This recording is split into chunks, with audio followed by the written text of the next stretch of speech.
Now अब हम लोग क्या करेंगे, नंबर थर्ड स्टार्ट करेंगे. So it will become 7.3. We are going to start this 7.3 numerical and it is find the calculate the volume of the following object. So सबसे पहले तो है कि हम लोगों ने फाइंड आउट करना है वॉल्यूम्स. ठीक है, नंबर ए हमें दे दिया गया है कि iron sphere of mass 5 kilogram, the density of iron is 8200 kilogram per metre cube. So हमें दो चीज़ें गिवन है, एक मास गिवन है and other one is density and we have to find out the volume. ठीक है, सो 7.3 में पहला पोर्शन जो है, नंबर 1 पोर्शन में हमें जो गिवन है that is mass. Mass is 5 kilogram and number 2 thing that is for portion 1. ठीक है, अब जो दूसरी चीज गिवन थी that was density and it is 8200 kilogram per metre cube. ठीक है, and we have to find out the volume. ठीक है, वॉल्यूम हमने क्या करना है, फाइंड आउट करना है. सो वॉल्यूम फाइंड आउट करने के लिए हम उसी तरह से अपने फॉर्मूलाज को यूज करेंगे और सॉल्यूशन में क्या करेंगे कि हमें पता है कि डेंसिटी का फॉर्मूला क्या होता है. ठीक है, सो डेंसिटी के फॉर्मूले से स्टार्ट कर लेते हैं कि density equals to mass per unit volume. ठीक है, अब हमने क्या फाइंड आउट करना है, वॉल्यूम. ठीक है, इट मीन्स इस फॉर्मूला को हम क्या करेंगे, अरेंज कर लेंगे. ठीक है, सो वॉल्यूम इधर आ जाएगा एंड डेंसिटी दूसरी जगह पे चला जाएगा. ठीक है, यहाँ पे वॉल्यूम क्या हो रहा था, डिवाइड हो रहा था, दूसरी साइड पे जाएगा तो मल्टीप्लाई हो जाएगा एंड यहाँ पे जो है वॉल्यूम के साथ डेंसिटी मल्टीप्लाई होगी. इस तरह से चले कर लेते हैं, volume into density equals to mass. ठीक है, और अब यहाँ पे वॉल्यूम के साथ डेंसिटी क्या हो रही है, मल्टीप्लाई. इट मीन्स हमने वॉल्यूम फाइंड आउट करना है तो इस वैल्यू को भी दूसरी साइड पे ले जाएंगे. जो चीज़ मल्टीप्लाई हो रही होती है एक तरफ, वो दूसरी तरफ जाके क्या हो जाती है, डिवाइड. ठीक है, सो यहाँ पे हमारे पास फॉर्मूला बन गया मास ओवर डेंसिटी. मास भी गिवन है, डेंसिटी भी गिवन है, दोनों की वैल्यूज पुट कर लेते हैं एंड वैल्यूज पुट करके क्या आएगा, 5/8200. सो इसको हम सॉल्व कर लेते हैं by using the calculator. So हमारे पास आया 5 divided by 8200 and we get 6.09 into 10 raised to power 4. So volume is 6.09 into 10 raised to power -4 meter cubes. अब हमने मीटर क्यूब्स में ही क्यों लिखा, क्योंकि हमारे पास देखिए किलोग्राम एंड किलोग्राम. ठीक है, मास भी अपने बेस यूनिट्स में था, डेंसिटी भी अपने बेस यूनिट में थी, तो जो हमारे पास आउटपुट आएगा वो भी अपने बेस यूनिट में ही होगा. इसलिए हमारे पास जो वॉल्यूम आया है that is also in meter cubes. So इसका नेक्स्ट पोर्शन है कि हमने अगेन फाइंड आउट करना है वॉल्यूम, बट इस केस में हमारे पास जो मास है that is the mass of lead. ठीक है, and it is 200 gram. So 200 of lead should having density 11,300 kilogram per metre cube. So we have to find out the volume. ठीक है, इस केस में भी हम लोगों को वॉल्यूम ही फाइंड आउट करना है एंड यहाँ से ही इसको रेस कर लेते हैं.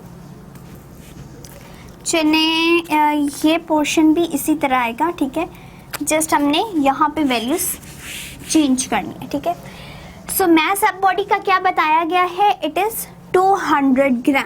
ठीक है, 200 ग्राम है. सेकेंड थिंग जो बताई गई है that is density and it is 11,300 kilogram per metre cube. ठीक है, हम लोगों ने क्या फाइंड आउट करना है, वॉल्यूम फाइंड आउट करना है. सारे फॉर्मूलाज वही चलेंगे बट यहाँ पे एक चेंजिंग जरूर आई है दैट इज मास. ठीक है, मास जो हमें गिवन है it is not in the base units. ठीक है, सो सबसे पहले हम लोगों ने ग्राम को किलोग्राम में कन्वर्ट करना है और वो किस तरह से होगा, 200 को डिवाइड कर दें 1000 के साथ. ठीक है, सो 200 divided by 1000 it will give 0.2 kilograms. ठीक है, तो अब हम लोगों ने क्या कर लिया है, हर चीज़ को उसके बेस यूनिट में भी कन्वर्ट कर लिया है. अब यहाँ पे जो मास की हम वैल्यू यूज़ करेंगे वो 0.2 होगी. डेंसिटी कितनी आएगी, 11,300. सो इसको कैलकुलेटर से कैलकुलेट कर लेते हैं. 0.2 divided by 11,300 and it will be 1.76 into 10⁻⁻5 metre cube. जी, तो ये हमारे पास आंसर आ गया 1.76, जिसमें हम लोगों ने क्या किया है, सिंपली 0.2 को डिवाइड किया है 11,300 से. हमारे पास क्या गिवन था, मैथ गिवन था, इट वाज 200 ग्राम, लेकिन वो बेस यूनिट में नहीं था. हम लोगों ने सबसे पहले बेस यूनिट में कन्वर्ट किया बाय डिवाइडिंग इट विद 1000. ठीक है. डेंसिटी आई हमारे पास 11,300 kilogram per metre cube. Volume find out करना था. हम लोगों ने ये फॉर्मूला यूज़ किया कि density is equals to mass per unit volume. ठीक है. वहाँ से हमने वॉल्यूम को सेपरेट आउट कर लिया and we get the formula mass over density. ठीक है. हमने सिंपली दोनों वैल्यूज पुट की and we get 1.76 into 10⁻⁻5 metre cube. अब जो हमारी बुक में आंसर गिवन है इट इज़ 1.77. ठीक है. सो आपको ये 1.77 भी मिल सकता है अगर आप एक लास्ट वाली जो वैल्यू आएगी उससे राउंड ऑफ कर दें इस 6 को. ठीक है. सो 1.76 भी राइट आंसर है. ये ना कहें कि वो जी एग्जैक्टली 1.77 ही आना चाहिए, वो मैंने राउंड ऑफ नहीं किया, बट ये भी एग्जैक्टली आंसर ठीक है. ठीक है. सो अब हम स्टार्ट करते हैं नंबर 4, 7.4.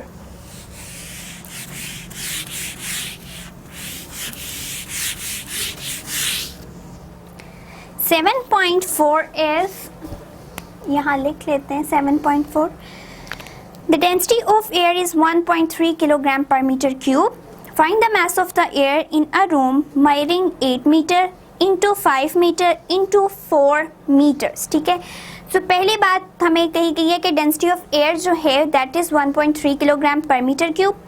हम लोगों ने एयर का मास फाइंड आउट करना है जो कि उस एक पूरे रूम के अंदर है जिसका वॉल्यूम है 8 मीटर. वॉल्यूम किस तरह आएगा, 8 meter into 5 meter into 4 meters. So ये है volume. The next thing is density which is also given and its value is 1.3 kilogram per metre cube. And find out क्या करना है, मास ऑफ एयर. ठीक है. सो सोल्यूशन पे फिर वही फॉर्मूला हम यूज करेंगे एंड उस फॉर्मूला के अकॉर्डिंग क्या है कि density equals to mass per unit volume. सो चाहिए क्या है हमने जो फाइंड आउट करना है दैट इज मास. इसको रीअरेंज कर लेंगे. इट मीन्स कि डेंसिटी को अगर मल्टीप्लाई कर दें वॉल्यूम के साथ, सो हमारे पास जो मास की वैल्यू आएगी वो होगी वॉल्यूम इनटू डेंसिटी. सो मास फाइंड आउट करने तो वॉल्यूम की वैल्यू भी गिवन है, डेंसिटी भी गिवन है, दोनों को मल्टीप्लाई कर देंगे 1.3. लेकिन यहाँ पे हमने सारी चीज़ें सेपरेट दी गई हैं. इट मीन्स इनको मल्टीप्लाई करेंगे एंड तीनों के यूनिट्स भी आपस में मल्टीप्लाई हो जाएंगे. ठीक है. सो इसको मल्टीप्लाई कर लेते हैं and it gave 160 meter cube answer. So पहले हमारे पास मीटर क्यूब में ही आया, इट मीन्स बेस यूनिट है, और जब तीनों को मल्टीप्लाई किया तो पावर 3 आ जाएगी. ठीक है. सो अब हमारे पास जो वॉल्यूम है इट इज़ 160 एंड मास हमें फाइंड आउट करना है. ठीक है. सो इनको मल्टीप्लाई कर लेते हैं 1.3 into 160 and we get answer that is 208 kilograms. So ये एक सिंपल सा न्यूमेरिकल था जिसमें हमारे पास वॉल्यूम गिवन था. जब तीनों चीज़ें मल्टीप्लाई हो रही हैं इट मीन्स उनकी जो यूनिट्स मल्टीप्लाई होंगे उनके ऊपर भी पावर उतनी आएगी. ठीक है. वो भी आपस में मल्टीप्लाई हो रहे हैं. जो हमारे पास डेंसिटी थी that was 1.3 kilogram per metre cube. हम लोगों ने मास फाइंड आउट करना था. फॉर्मूला यूज़ किया कि density is equal to mass per unit volume. Mass को सेपरेट आउट कर लिया and we get density into volume. दोनों की वैल्यूज पुट की and we get 208 kilogram answer. ठीक है. न्यूमेरिकल 7.5. ठीक है. And 7.5 is a student press her palm by her thumb with a 475 Newton. How much would be the pressure under the thumb having contact area 1.5 centimeter square. So एक student है जो इस तरह से पाम हथेली को कहते हैं. ठीक है. और वो अपनी पाम को प्रेस कर रहा है बाय द थंब. ठीक है. एंड वो जो फोर्स अप्लाई कर रहा है दैट इज 75 न्यूटन. ठीक है. एरिया जो हमें बताया गया है इट इज 1.5 सेंटीमीटर स्क्वायर, ठीक है। एंड जो प्रेशर हमने फाइंड आउट करना है वो किस तरह से होगा, सिंपली हम लोगों ने क्या करना है, प्रेशर का फॉर्मूला देखना है। वो क्या होता है, pressure equals to force per unit area, ठीक है। अब अगर फोर्स पर यूनिट एरिया है तो फोर्स हमारे पास क्या है, बेस यूनिट्स में गिवन है, बट एरिया बेस यूनिट में नहीं गिवन। सो सेंटीमीटर से हम लोग मीटर्स में जाएंगे। अब सेंटीमीटर स्क्वायर है, इट मीन्स के मीटर स्क्वायर में जाने के लिए इस तरह से करेंगे कि सेंटीमीटर को एक दफ़ा मीटर्स में लेके गए, ठीक है। अगेन सेंटीमीटर से हम फिर मीटर्स में जाएंगे, ठीक है। सो इट मीन्स के 1 सेंटीमीटर के लिए एक दफ़ा डिवाइड किया 100 से, एंड अगेन दूसरी बार जाने के लिए हमने दोबारा किया डिवाइड। तो 2 टाइम हम 2 पावर है, इट मीन्स हमने 2 टाइम 100 से डिवाइड करने। सो 1.5 डिवाइडेड बाय 100 इंटू 100, ठीक है, it will give metre square. And इसको अगर हम कैलकुलेटर से सॉल्व करें तो हमारे पास जो वैल्यू आती है 100 इंटू 100 इट इज़ 1.5, इसको थोड़ा नीचे कर लेते हैं, 1.5 इंटू 10⁻⁻⁴ मीटर स्क्वायर। सो ये हमारे पास वैल्यू आई है for the area and it is now in base units, ठीक है। सो अब हम लोगों ने यहाँ क्या करना है कि वैल्यू पुट करेंगे फोर्स की, इट इज़ 75 एंड एरिया कितना है 1.5 इंटू 10⁻⁻⁴। सो इसको हम सॉल्व कर लेते हैं, 1.5 into 10⁻⁻⁴, it will give 5 lakh answer, ठीक है, 5 lakh Newton per metre square. सो देखें अगर हमारे पास 5 लाख आ रहा है, ठीक है, इसको हम लोग किस तरह लिख सकते हैं, इसको स्टैंडर्ड फॉर्म में भी लिख सकते हैं, मीन्स इसको साइंटिफिक नोटेशन में भी लिखा जा सकता है। वो किस तरह से कि जहाँ पे पॉइंट नहीं भी है इट मीन्स कि वहाँ पॉइंट एग्जिस्ट करता है, ठीक है, उस पॉइंट को हम मूव करवा सकते हैं, ठीक है, कि एक हमारे पास जो पॉइंट वहाँ तक आ जाए जहाँ पे एक नॉन ज़ीरो डिजिट है, ठीक है। तो नॉन ज़ीरो डिजिट क्या है, 5 है। अब हम इस पॉइंट को मूव करवाना शुरू कर देते हैं, क्योंकि हमारे इस साइड पे जाएंगे तो राइट साइड होगी, इधर आएंगे तो लेफ्ट साइड हो जाएगी, ठीक है। तो अब हम लेफ्ट साइड पे मूव करवा रहे हैं पॉइंट को, 1 2 3 4 एंड 5 प्लेसेस हमने मूव करवाया तो it will give 5 into 10⁵ newton metre square. And जो लेफ्ट साइड पे मूवमेंट हो रही होती है पॉइंट की, वहाँ से हमारे पास आंसर पॉजिटिव में आता है, पावर पॉजिटिव में आती है, ठीक है। तो 5 into 10⁵ newton per metre square will be the pressure, ठीक है, जो एक बॉय जो है या एक स्टूडेंट लगा रहा है अपने थंब से अपने पाम के ऊपर, ठीक है। सो ये था हमारा 7.5 जिसमें हमने सिंपली जस्ट एरिया को ही कन्वर्ट किया है, सेंटीमीटर स्क्वायर से मीटर स्क्वायर में लेके गए हैं एंड वैल्यूज पुट कर दी। सो ये एक बहुत ही इजी सा न्यूमेरिकल था। अब 7.6 की तरफ मूव करते हैं।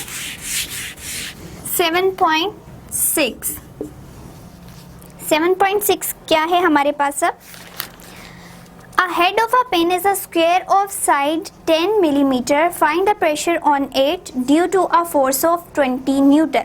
So सबसे पहले तो हमारे पास एक 20 न्यूटन की फोर्स गिवन है, ठीक है, हमें प्रेशर फाइंड आउट करना है। And head of a pen is square of side 10 mm. ये मैं आपको बता देती हूँ कि इसका क्या मतलब है। सबसे पहले हम फोर्स को देख लेते हैं, सिंपल चीज़ों को, and it is 20 Newton. Pressure find out करना है, ठीक है, प्रेशर क्या करना है, फाइंड आउट करना है। एंड जो एरिया है वो किस तरह से अब हमारे पास आएगा। एरिया में आप देखें पहली लाइन गिवन है कि head of a pen is the square of side 10 millimetre. It means जो एरिया आएगा वो किस तरह आएगा कि 10 मिलीमीटर का जब हम स्क्वायर लेंगे तो it will become equal to the area, and वो एरिया क्या होगा, हेड ऑफ अ पेन का एरिया होगा। इस तरह थंब पिन्स हम यूज़ करते हैं ना, तो इसका एरिया हमें क्या बताया गया है कि एक साइड है 10 मिलीमीटर, जब इसका स्क्वायर लेंगे तो वो किसके इक्वल होगी, इस पूरे के एरिया के इक्वल होगी, ठीक है। सो ये हम लोगों ने इस तरह से लिख लिया। अब करना क्या है, प्रेशर फाइंड आउट करना है। सो प्रेशर का फॉर्मूला क्या है, force per unit area. Force जो है वो बेस यूनिट में है, एरिया अगेन बेस यूनिट में नहीं है, उसको सबसे पहले हम कन्वर्ट करेंगे क्योंकि यहाँ पे मिलीमीटर्स आ रहा है एंड हमें सिर्फ मीटर्स में चाहिए। इसको सिंपली इस तरह लिख लेते हैं कि 10 × 10⁻³ ये 10⁻³ मिली का है, ठीक है, 10 एज इट इज एंड मिली के लिए हमने क्या कर दिया 10⁻³ जैसे लिखेंगे इट मीन्स कि अब हमारे पास मीटर में वैल्यू आ गई स्क्वायर, ठीक है। इसको एज इट इज इस तरह भी लिखा जा सकता है, इसको ओपन करके भी लिखा जा सकता है इस तरह से मीटर एंड 10 × 10⁻³ मीटर, ठीक है। 2 पावर है इट मीन दोनों को जब मल्टीप्लाई करेंगे it will give again the same thing, ठीक है। इस तरह भी लिखा जा सकता है, इस तरह भी लिखा जा सकता है। अगर आप इसको यहाँ पे ही कैलकुलेटर से सॉल्व कर लेंगे तो आपके लिए थोड़ा कॉम्प्लिकेटेड हो जाएगा, तो मैं इसको सिंपली आपको जो है सॉल्व करना बताऊंगी कि विदाउट कैलकुलेटर जो आप सॉल्व करके आंसर निकालेंगे वो ज़्यादा बेटर होगा, ठीक है।